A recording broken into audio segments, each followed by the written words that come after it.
Welcome back to the show. Well, throughout the entire year, not specifically just during the holidays, of course, we like to highlight some wonderful organizations here in our city that give back to the most vulnerable. And one of those organizations is Shepherds of Good Hope. I'm joined by Deirdre Freiheit. She's the president and CEO of Shepherds of Good Hope and also the foundation. Welcome to the show. It's great to have you back here. Thanks for having me. Let's start off talking about the programs and services, because I think when people think of Shepherds of Good Hope, they immediately think of, meals that you offer, but it goes beyond that. Supportive housing, for instance, and some exciting news coming up in the new year, right? Right.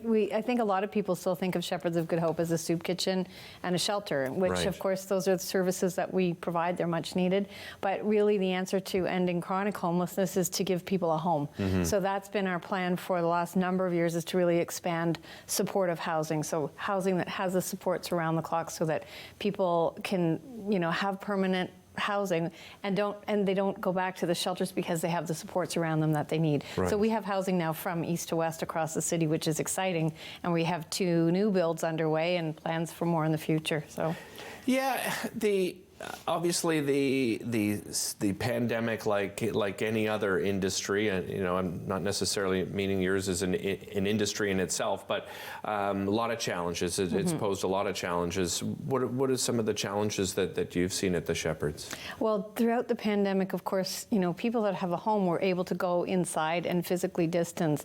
Those who don't, they were much more visible in the community. So homelessness became very, very visible. Obviously we all have known about it for years. It is an issue that we've all worked on for many years, but it became so much more visible throughout the pandemic. And it was a challenge to try to make sure that people had space, to try to make space for people if they were getting sick, to have isolation centers, to lessen the number of people in the shelters and move them into other areas in the city, so that we could actually provide the right services and help people recover as well. So it was challenging.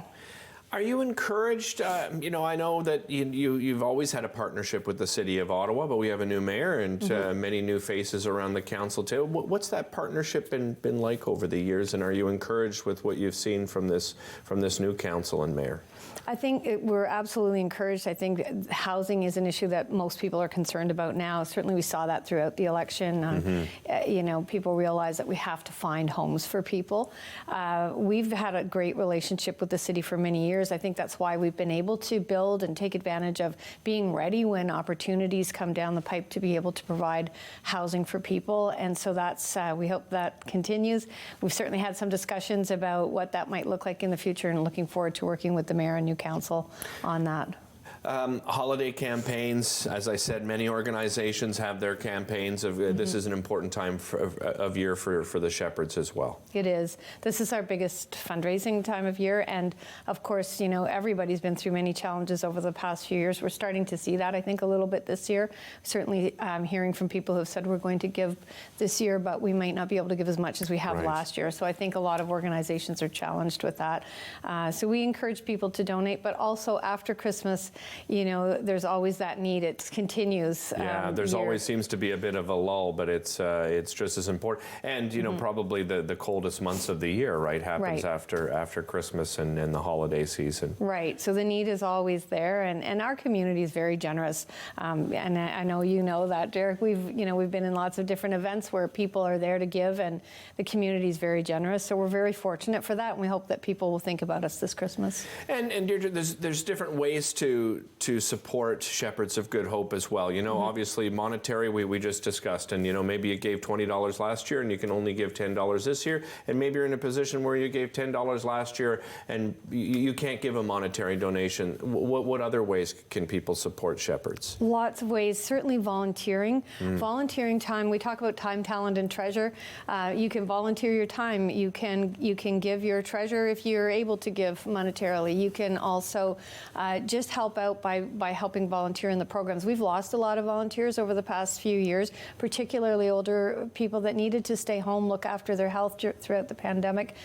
Some have come back, some stuck with us. We we're very fortunate because our volunteers actually make all of our meals. So Right. they make 4 meals a day for us year round. And so volunteers are, our treasurers. We certainly, we can't pay them, but they're priceless to us. And we love to have volunteers come into the programs, and they love to connect with the people that we're here to assist as well. So you can volunteer your time as well at Shepherd's, and there's lots of different ways. We like to incorporate ways that people like to help out. So, and we also have volunteer opportunities in supportive housing. So in the different Right. areas in the communities, people can volunteer within their community, which is always, really great to be able to offer that. Yeah, and if people are wondering if their support makes a difference, it does. And you have so many stories, but one that stood out to me was Liz and Albert's story that's available on your website. If you just summarize that story for us. Yeah, it's a wonderful story of somebody who was in the shelter system for quite a number of years and lost connections with his family and his children. Albert was somebody that we were able to help find a home, and that home was at Richcraft Hope Residence, which is one of our newest supportive housing builds. And as a result of, just being able to have a safe place to stay, a roof over his head, and all of those supports, he was able to reconnect with his daughter. And as they started to grow that relationship, she said, "How would you like to move back home with me?"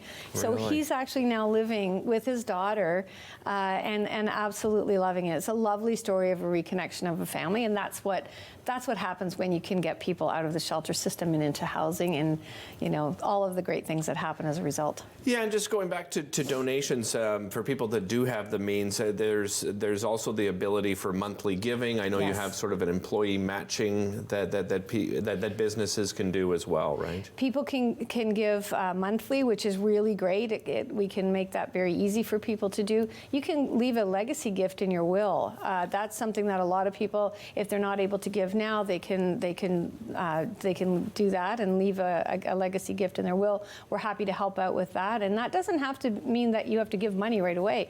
It Right. just means you could say, I might want to give 1% of my estate to a specific charity, Shepherd's in this case, and Yeah. we can help facilitate that. There's lots of ways to help. Deirdre, thanks so much for joining us. Really appreciate it again today. Thank you for having me.